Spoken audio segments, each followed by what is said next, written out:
হুজুর ডান আচ্ছা, ডান এবং বাম হাত আল্লাহ সৃষ্টি, কিন্তু ডান হাতকে শুভ আর বাম হাতকে খারাপ বলা হয় কেন? ভালো কথা, সবই তো আল্লাহ তাআলার সৃষ্টি। আপনি মলমূত্র ত্যাগ করছেন যে এটা কি শয়তানের সৃষ্টি? আল্লাহ তাআলা সবকিছু সৃষ্টি করেছেন, এমনকি শয়তানকেও সৃষ্টি করছেন কে? আল্লাহ। বিধায় আল্লাহ সৃষ্টি করার পর আল্লাহ যদি একজনকে মর্যাদা দেন তো সেটা আল্লাহর ব্যাপার, ঠিক না ঠিক? যে কোনো ভালো কাজে আল্লাহ তাআলা ডানকে পছন্দ করেন, যে কোনো ভালো কাজে।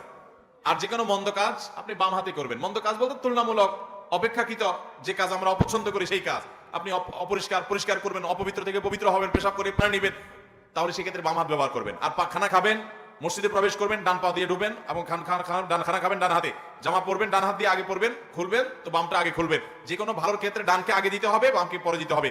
আল্লাহ তাআলা ডানকে মর্যাদা দিয়েছেন, বামকে মর্যাদা দেন, এটা আল্লাহ তাআলার ব্যাপার। আল্লাহ সৃষ্টি, একটাকে মর্যাদা দিয়েছেন আরেকজনকে দেন নাই, এটা অধিকার আল্লাহর আছে।